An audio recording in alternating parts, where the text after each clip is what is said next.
नमस्कार, मी ॲडव्होकेट किशोर पाटील. जाणून घेऊया कायदा या आपल्या युट्यूब चॅनलवरील पुढील व्हिडिओमध्ये आपले स्वागत आहे. मित्रांनो, आजच्या व्हिडिओमध्ये आपण तुमच्याकडे जर महारवतन जमीन असेल किंवा तुम्हाला जर महारवतन जमीन खरेदी करायची असेल तर अशा परिस्थितीत तुम्ही काय काय काळजी घ्यायला हवी आणि महारवतन जमीन आणि तुमच्या उतार्यावरती जर नवीन अविभाज्य शर्त असा शेरा आला असेल तर या दोघांचा एकमेकांशी परस्पर कायदेशीर संबंध काय या संदर्भात महत्त्वपूर्ण चर्चा आजच्या व्हिडिओतून करणार आहोत.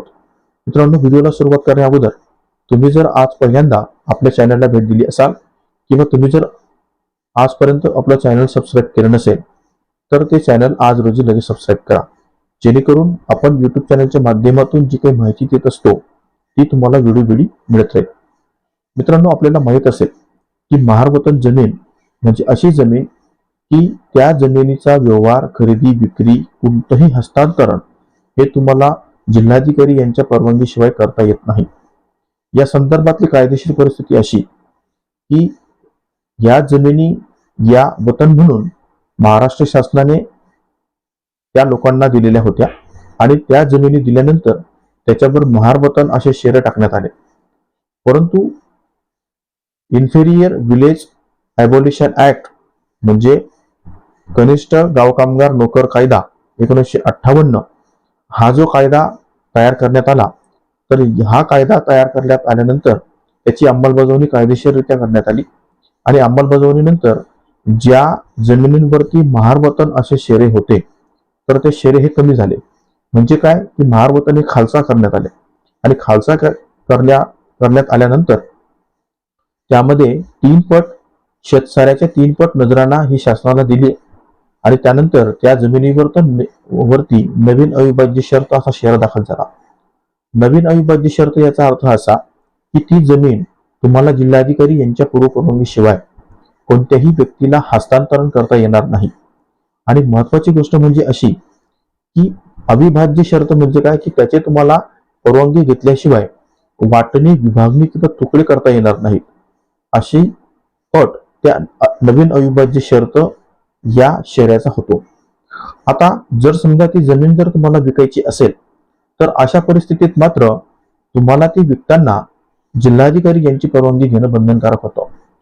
परंतु वतन ॲबॉलिशन ऍक्ट 1958 या कायद्यातील कलम 5 चा जर आपण अभ्यास केला किंवा विचार केला तर त्यामध्ये असं नमूद केलेलं आहे आणि त्या संदर्भात मुंबई उच्च न्यायालय आणि सुप्रीम कोर्ट यांनी वेळोवेळी जजमेंट दिलेले आहेत की जेव्हा एखादा व्यक्ती ती जमीन खरेदी करतो परंतु परवानगी घेत नाही किंवा जो काही 13 पट नजराणा असेल, 10 पट नजराणा असेल तो भरत नसेल तर अशा परिस्थितीत ती जमीन महाराष्ट्र लँड रेव्हेन्यू कोड कलम 59 अन्वये सरकार ताब्यामध्ये घेते आणि ती जमीन ताब्यात घेतल्यानंतर जर शासनाने त्याचा शर्तभंग झाला म्हणून सरकार जमा केली तर अशा परिस्थितीत शर्तभंग नियमाकुल करण्याची तरतूद जरी महारवतन जमिनी संदर्भात नसली तरी मुंबई उच्च न्यायालय आणि सुप्रीम कोर्ट यांनी वेळोवेळी दिलेल्या जे काही जजमेंट असतील तर त्याच्या आधारे असं सांगण्यात आलं की जर तुम्ही परवानगी घेतली नाही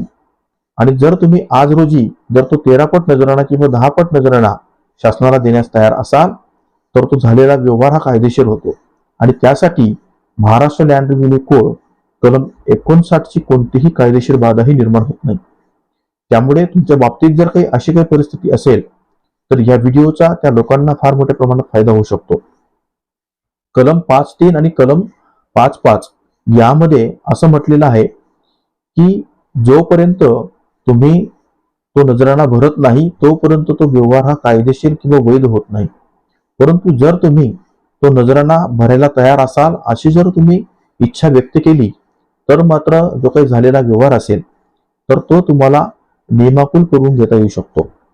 या संदर्भात मुंबई उच्च न्यायालय यांनी जजमेंट देखील दिलेलं आहे. त्या जजमेंटचा अभ्यास करूनच आपण हा व्हिडिओ आपल्या समोर मांडत आहोत. मित्रांनो, अशा स्वरूपाची जर परिस्थिती असेल तर तुम्हाला त्या जमिनीचा झालेला शर्तभंग किंवा 59 खाली जर ती जमीन सरकारच्या ताब्यात असेल तर ती सोडवता येऊ शकते. मित्रांनो, आजचा व्हिडिओ तुम्हाला कसा वाटला ती जरूर कळवा. तुम्हाला जर हा व्हिडिओ आवडला असेल तर याला जास्तीत जास्त लोकांपर्यंत शेअर करा आणि तुमचे जर काही वैयक्तिक कायदेशीर प्रश्न असतील तर ते तुम्ही मला आपल्या डिस्क्रिप्शन बॉक्समध्ये दिलेल्या संपर्क नंबरवर संपर्क करून सशुल्क सल्ला देखील घेऊ शकतात. धन्यवाद.